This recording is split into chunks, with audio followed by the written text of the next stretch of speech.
مساء الخير. يوم عظيم، يوم ممتاز، وإن شاء الله نختتم اليوم بمكسب كبير للنادي الأهلي ونستفاد بالحالة اللي عليها نادي الزمالك، وبإذن الله ناخد ال3 نقاط. حابب أتوجه برسالة، رسالة شكر وعرفان للناس اللي تعبت معايا على مدار ال4 أيام اللي فاتوا، سواء بوجودهم في المساحة أو المساعدة اللي عملوها لي أو الضيوف اللي كانوا بيتحاوروا معاهم. وأنا كاتب مجموعة أسماء وبعتذر وبتأسف طبعا إذا يعني نسيت اسم أو اتنين، سامحوني، بس أنا بتوجه بالشكر للكل وأي حد دخل المساحة ولو لدقيقة. فأنا بشكر طبعا، مع حفظ الألقاب، بشكر نيلي، بشكر رحاب، بشكر عم عبد الله، بشكر دعاء، بشكر أكمل، بشكر عمدة، بشكر ديبو، بشكر دكتور حاتم، بشكر عم تامر، بشكر كابتن نادر، بشكر جابر، بشكر غزالي، وبشكر أستاذ وائل، وبشكر بلال وعاطف وأستاذ بيتر حبيبي، ومينا ومايكل ودكتور عمرو وتاليا وشيماء وعم جمعة. أنا بشكر كل الناس اللي كانت موجودة معانا على مدار 4 أيام اللي فاتوا، وبعتذر اعتذار شديد لو نسيت اسم أو اتنين.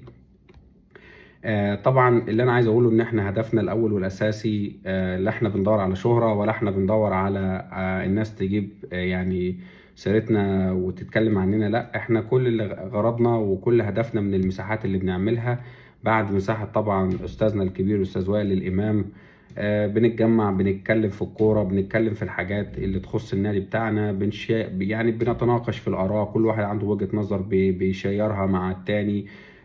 وده طبعا لمصلحة النادي، واحنا كجماهير ملناش اي مصلحة في اي حاجة، احنا بس بنشير آرائنا. ده انا كنت حابب يعني اعدي عليه سريعا.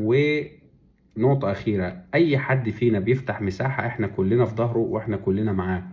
اي حد من المجموعة اللي ذكرتها، ما عندناش حد لازم هو اللي يكون فاتح، اي حد بيفتح مساحة احنا كلنا معاه. فما فيش اي ضغينة من اي حد، ما فيش اي تقليل من اي حد، اللي موجود واللي فاتح كلنا بنروح له وكلنا بندعمه وكلنا بنسبورت ليه، وكلنا على قلب رجل واحد، واهم حاجة عندنا مصلحة النادي. اما بالنسبة لمباراة النهاردة، فانا بس حابب يعني اقول رأيي باختصار شديد جدا. انا مش شايف غير ان انا عندي كل الدوافع بدون تهور، طبعا بدون اي عنجهية في التعامل او للأسف نعيد ذكريات ماتش السوبر، لا خالص.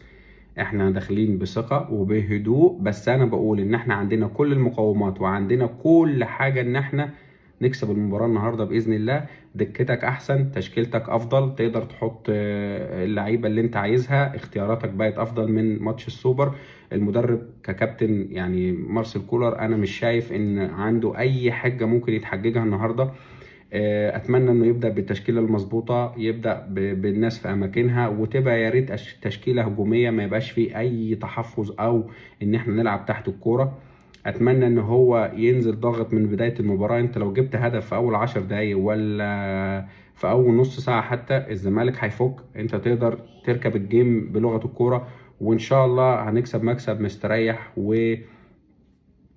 يعني دي بالذات المباراة دي هتكون دفعة كبيرة جدا للموسم ككل.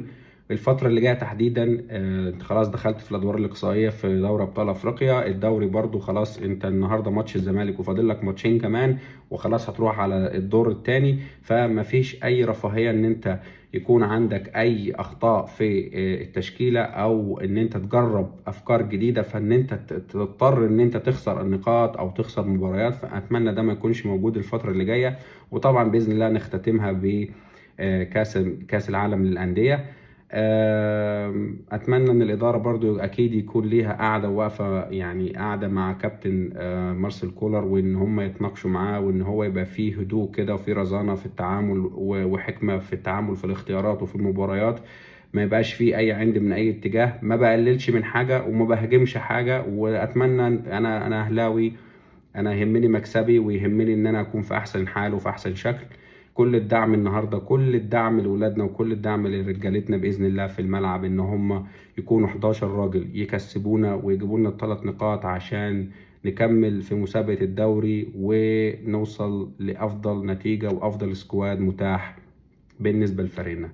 إن شاء الله نكسب، إن شاء الله نحتفل بعد المباراة. أشوفكم على خير، سلام عليكم.